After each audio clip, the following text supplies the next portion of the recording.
K-pop industry has been revolutionized by survival shows like Produce 101 and Island, creating a new wave of idols.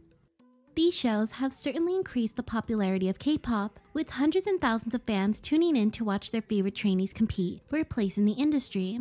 However, it's becoming increasingly apparent that the negative consequences of these shows far outweigh any potential benefits. From the over-commercialization of the genre to the exploitation of trainees, these shows have opened the floodgates of K-pop companies and trainees who use this show as a form of publicity, while at the same time putting these trainees in dangerous situations where they are pushed to the brink in order to succeed.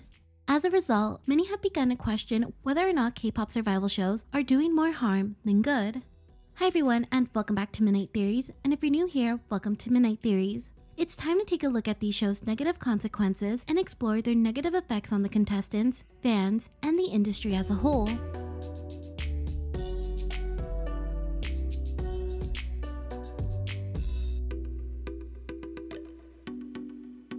Most survival shows take a pool of trainees and pit them against each other for a chance to debut in a temporary or permanent group.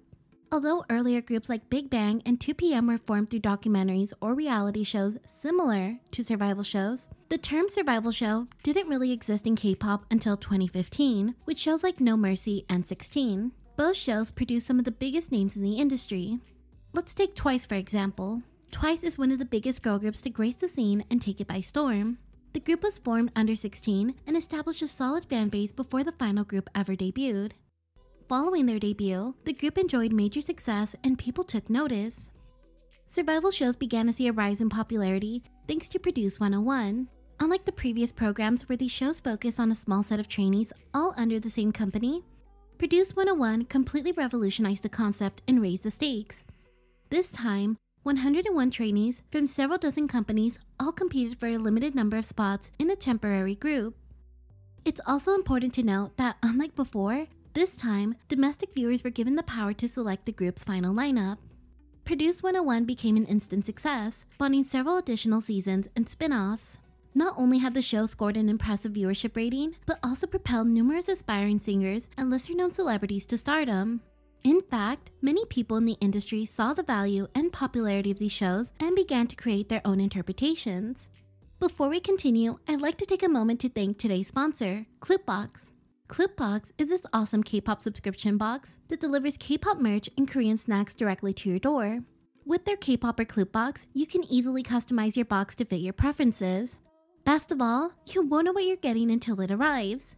You'll be in for a surprise with items ranging from photo cards, stationery, apparel, skincare, snacks, and so much more. It's no better time than now to snag yourself a box or gift one to someone special for the holidays. You can use code MIDNIGHT for 5% off your next purchase.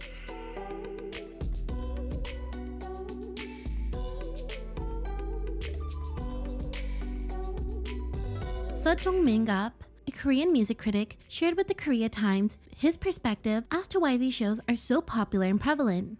Viewers today seem to have grown addicted to these survival shows. Many of them find other music programs which do not pit contestants against each other to be quite boring. A key aspect of why shows like Produce 101 are so popular was its ability for the audience to connect with the contestants. This will later translate to a loyal supportive fan base before the final group even debuts.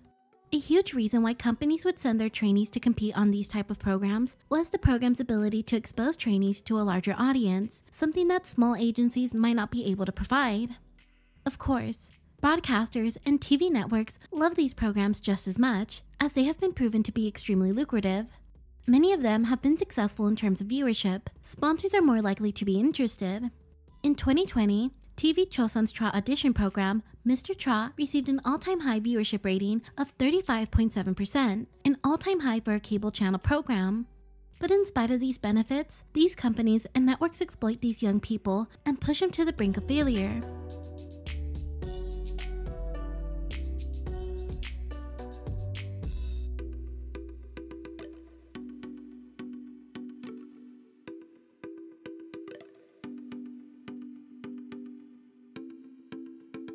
In an effort to increase the number of viewers, networks took note that the audience had grown weary of the cliché-ridden format and began competing to create the most outrageous concepts to make themselves stand out from the competition. It can be challenging for broadcasters to defy the current trends and make something completely fresh.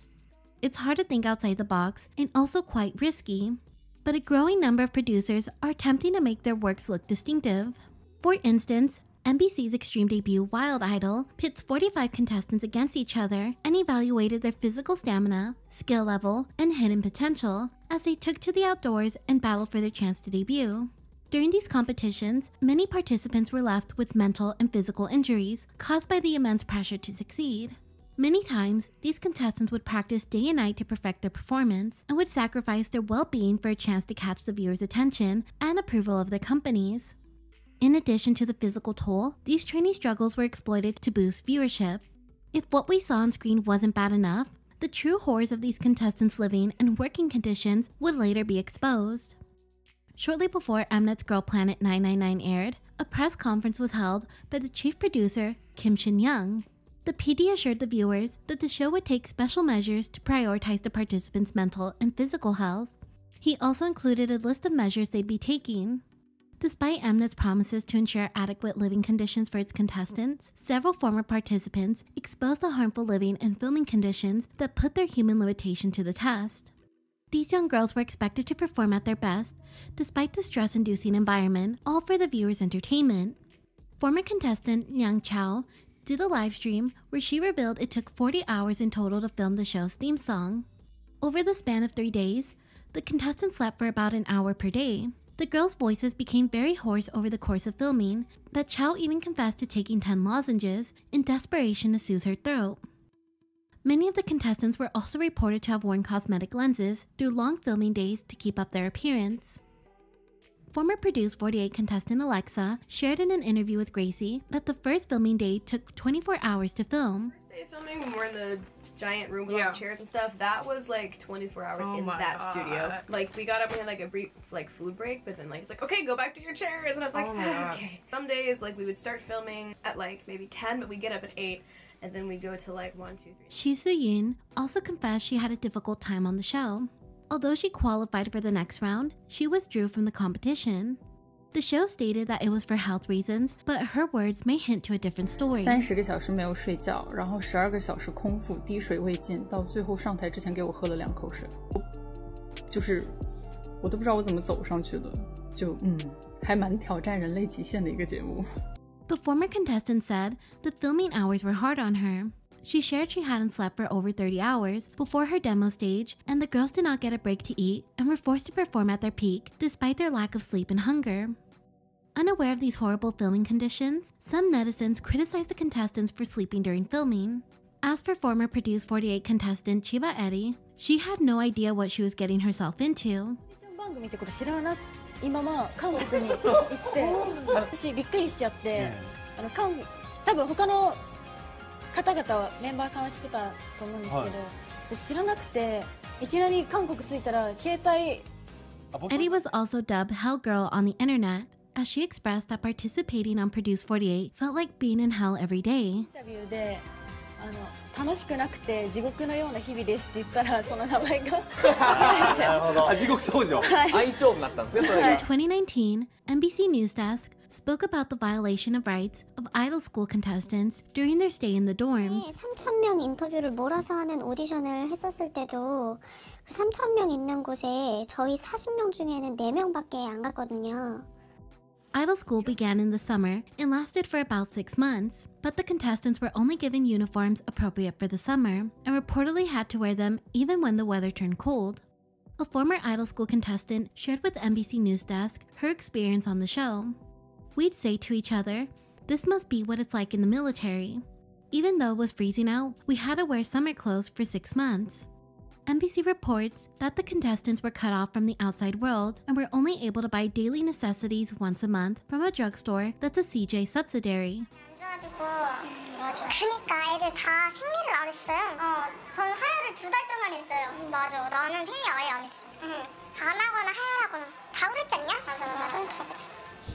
방송에 나왔던 핑크빛 내무반은 사실 숙소로 적합하지 않은 공간이었다고 합니다. 실제로 스튜디오에서 나왔었던 그 핑크 네모반 시설은 공사가 된 지 얼마 안 돼서 페인트 냄새가 가득하고 곳이었기 때문에 그 아이들이 거기서 이불을 한 번만 털어도 먼지가 엄청났어요. 피부가 예민한 친구들은 온몸에 빨갛게 피부병이 날 정도. In addition, they were not given enough to eat.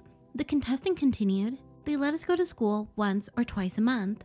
Those girls would hide food in their hats or underwear and then share with the others." In addition to the poor living and working conditions, most, if not all trainees, are not paid for appearing on these programs. In 2016, Produce 101 was under fire for not paying the contestants.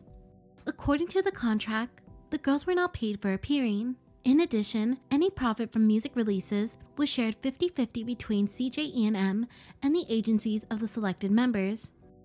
This later changed when NBC News Desk also reported that according to the contracts between CJE&M, the Produce X101 contestants, and their agencies, 100,000 won was given for each episode the contestant appeared in. Suh said, "The contestants should be treated better. These musicians need enough compensation and should not be just exploited as a tool to boost viewership." Competitions and missions weren't the only enemies these contestants had to battle. When it comes to survival shows, dozens of contestants are forced to compete over screen time. It's almost impossible to give each contestant a fair amount of screen time during each episode, since the producers are given an exact time frame that they must abide by. However, this is not an excuse to show the same handful of faces in each episode. Take Mix 9 for example. The show held over 400 auditions and had 170 participants. This is a huge disadvantage. It's one thing to pass as many deserving and talented youths in theory, but the downside is the majority of viewers are not willing to seek out the remaining / lesser known contestants who don't show up on screen to properly evaluate and vote based on skill. In Girls Planet, J Group contestant Kamimoto Kontone used her precious screen time during one of her missions to speak out about this very issue. During the combination mission, she chose a rap position and had to write her own rap. When the group performed, her lyrics showed exactly how she felt.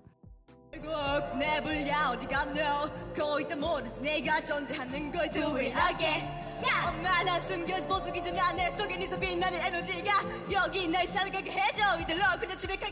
the end of the day, if people don't know you exist, the chances of you moving forward are greatly decreased. But let's say you do get some screen time, it may not always be in the contestant's best interest. These shows thrive on drama. If you're a longtime survival show watcher like myself, we are familiar with the phrase evil editing, or in some cases called devil editing. But if you're not, evil editing is an editing tactic to purposely portray a cast member in a negative light to villainize them in the eyes of the viewer. Many trainees and non-participants have fallen victim to these editors' shady tactics to manipulate storylines and cause drama. In 2016, Ilgan Sports revealed details on the contract between CJE&M, which owns Mnet, and the entertainment agencies.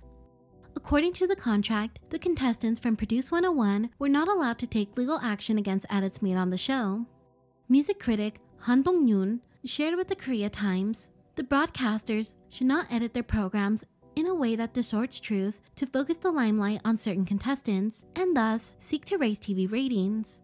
In some cases, contestants use this editing tactic to their advantage. In Mix 9, Luna's Hyunjin was made to look evil after kicking out her own label mate Heejin from one of the performance stages.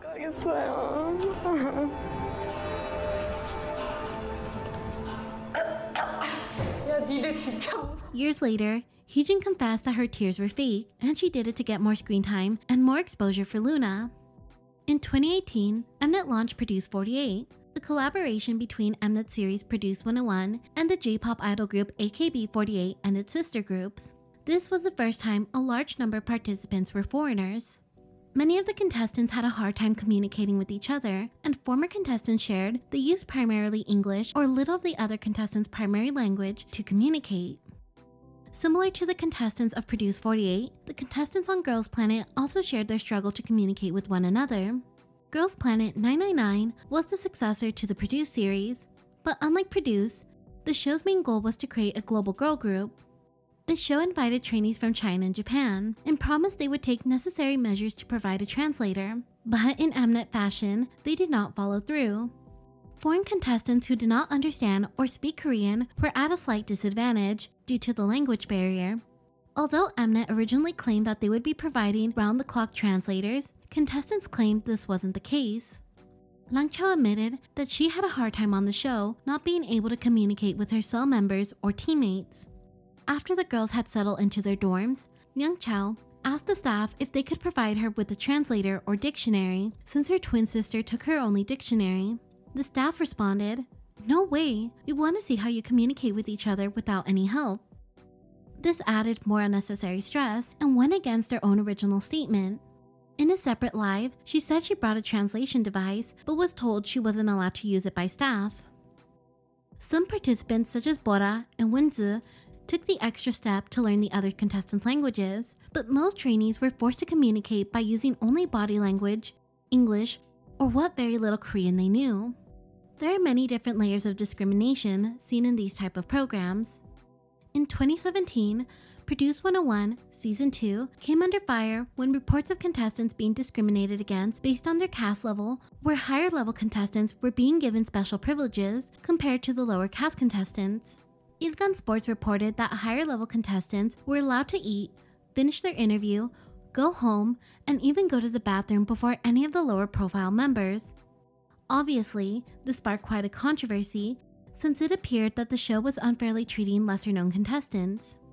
It was reported that the representative of one of the agencies spoke to i.o.i Sports and expressed their concern about such a grouping structure and that many contestants considered to be of a lower caste were unable to relieve themselves. Furthermore, another agency representative claimed that their trainees were eating plain rice without any side dishes.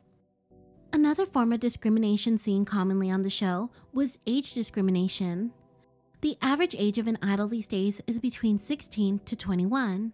In the case of anyone over that age, debuting is pretty much out of the question, especially if you're a woman. During the audition rounds of Mix 9, the male judges would point out the older female contestants' ages. In episode 2, Sori, a former member of Koko Sori, auditioned with the project group Real Girls Project. When it was her turn for solo evaluation, the first thing mentioned was her age. 나이가 좀 있어요. 네. 살 나이인 것 같은데? 그런가요? 전 이제 In addition, he continued to nitpick at her career choices and belittle her for what could very well be her last opportunity. As a result of the harsh remarks, netizens became furious, as he criticized her based on her age rather than her abilities. This wasn't the only time a female contestant's age was brought up in the show. In episode 7, guest judge Seungri also pointed out trainee Sangyeol's age. 원래 나는 동갑인데 얼마 차이 안 나는데 나는 심사위원으로 붙어오려면 오디션 보고. A similar situation happened during the first season of Produce 101 when the male mentor, Jang Yeon-suk, called out the trainee Park Ha-yee's age during her audition. 제일 최고령자입니다. 28. 저랑 한 살 차이밖에 안 나네요. 그게 포인트야? 그게 무슨 상관이야? 아니, 나이가 무슨 상관이에요? 나이가 많다고 놀리는 게 나 아니고 29에 데뷔했어. 26에 데뷔했거든요. 내가 왜 이래? His comment immediately met the fury of the female panelists for his ageist comment. The fact that only the female trainees' ages were mentioned on screen, but not the male contestants who were also considerably older, was disappointing. That's not to say that any of them should be shamed for their age, but clearly, female idols struggle more to make it as an idol in a shorter period of time. The disadvantages continue for the contestants that make it into the final lineup. For those that debut under temporary groups, the members who are already a part of a permanent group under the original agency are bound to a contract that won't allow them to promote outside of the group formed by the show. This was true for Victon Sungwoo and Up Tension's Woo-suk, who debuted under Produce X101's boy group, X1. Before the group's untimely disbandment, X1's contract was extended to 5 years, nearly the contract length of a regular boy group. This would also be the longest promotional length for a group formed under the show. Netizens found these long or exclusive contracts counterintuitive, as some of these agencies put their idols on the show to seek exposure for their existing groups and keep them from disbanding. For instance, JTBC's Mix 9, Mnet's Produce series, and KBS2's The Unit included many existing idols from less popular or unknown groups. Many of these contestants expressed that this could be their existing group's last chance to make a name for themselves. In episode 2 of Mix 9, boy group 24K made the audience gasp after finding out the unknown boy group is actually a veteran in the industry. 24K debuted 6 years before auditioning for Mix 9. Over the course of their career, the group struggled to solidify a fan base and get their name out there. The members expressed their desperation for this opportunity and did their best considering the circumstances. Despite giving both entertaining group and individual performances, their previous idol experience hurt their evaluation. These type of contestants were held to a higher standard, as the judges expressed that they expected more from seasoned idols. For those who managed to debut in the final lineup and later added to their permanent groups outside of the show, many failed to see the same success they once experienced. For instance, i.o.i and 101. Both groups were incredibly successful, but their success was not translated to their permanent groups. The biggest divide was evident in Jellyfish Entertainment's girl group Gugudan. Two Jellyfish trainees debuted as i.o.i members and became mega popular in the industry. At the same time, Jellyfish debuted Gugudan with the inclusion of the two i.o.i members.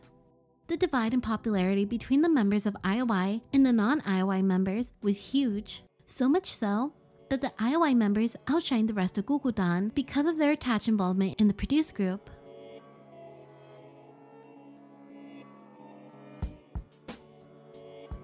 The debate around minors participating in these type of programs have been a long and continuous one. These shows are anything but easy, even for adults. From long hours and relentless criticism to high expectation and little reward, minors are put through grueling experience that could have long-term effects. Miss Trot 2 was a competition show created to discover South Korea's next big female trot star, no matter the age. 7 elementary school age girls participated in the show and stunned the panel with their talent and progressed to the next round. During one of the show's first missions, the younger girls were grouped together and judged as a unit. The young girls struggled during practice, but tried their very best not to show it on stage. Overwhelming emotions filled the studio as the children burst into tears the closer the elimination announcements came. A few of the contestants shared, "But I did the best I could," or "What do I do? I don't think my name will be called." This episode made viewers at home express their discomfort with putting children through such rigorous survival shows. In 2021, NBC's My Teenage Girl was under fire for having contestants as young as 11 participate. Netizens were horrified to learn the ages of these participants and took to the internet to express their frustration.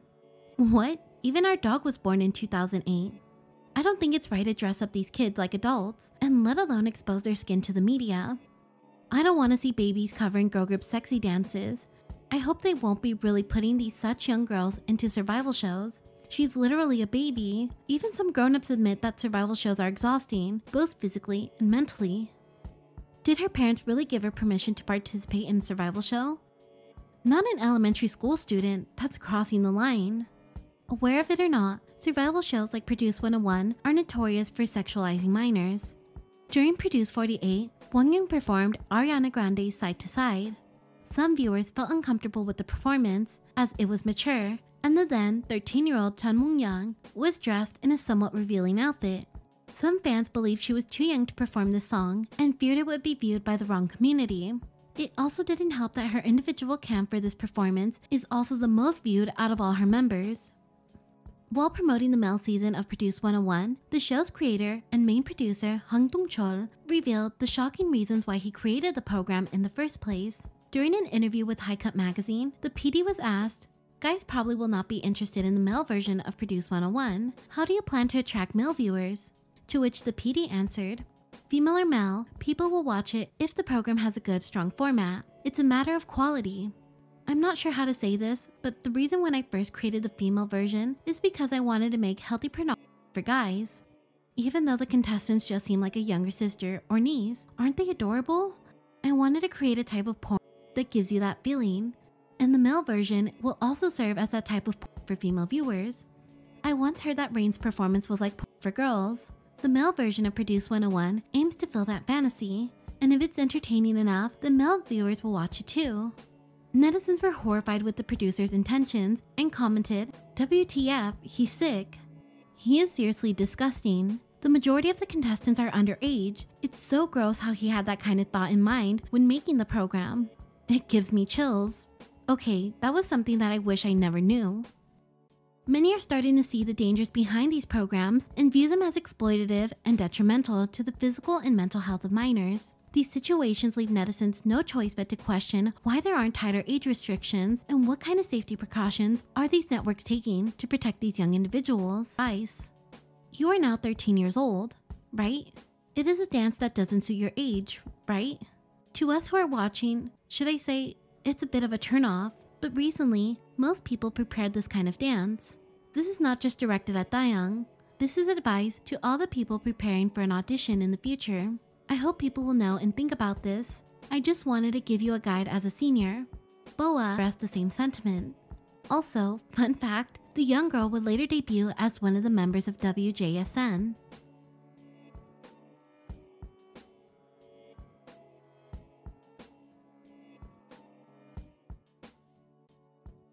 One thing is clear. These programs are guilty of exploiting both contestants and the audience. The viewers, the companies, and especially the trainees all believe these contestants had an equal opportunity for a shot to debut. Most of these trainees unnecessarily suffered and didn't stand a chance after some of the biggest shows turned out to be fraudulently manipulated.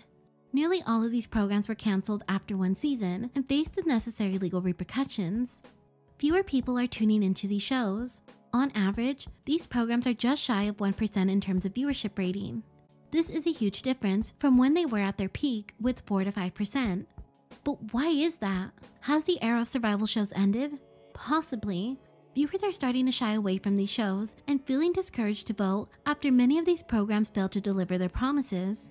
But can we continue to trust survival shows despite their lack of transparency? Is there any way idol survival shows can change in a positive way? Critics like Sa and Han believe special care needs to be taken to eliminate the so-called dark side of survival shows. Sa says the contestants need to be treated better, for example, rather than being exploited as a tool to boost viewership. Meanwhile, Han says the broadcasters need to stop distorting the truth of these shows through surreptitious editing just to boost ratings.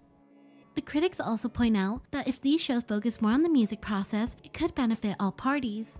Han Dong-yoon points out that the hit songs from survival shows play a vital role in making profits. The songs featured in popular audition shows can grab the public's attention and secure the top position on music streaming charts for months, as evidenced by the case of VVS, a track unveiled on Mnet's hip-hop competition program Show Me the Money 9. The performance videos can also be profitable if they attract viewers on YouTube. All these factors can allow the broadcasters to make consistent profits. Sa elaborated, they have to be experimental in some way, even if it doesn't guarantee handsome profits. On top of that, I think audition programs should provide more detail about music. If they tell the viewers the history of certain genres and explain the message behind the songs, this would make the program more appealing. Or maybe we just cut survival shows altogether. Rather than sending these trainees to these programs, these companies could focus their efforts on actually supporting their artists rather than taking the lazy way out. But instead, I guess companies will continue to learn the hard way. But what do you think?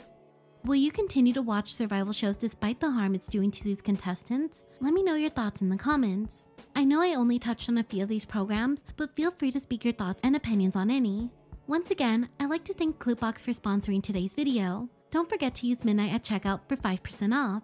With that being said, thank you for watching and enjoy your stay.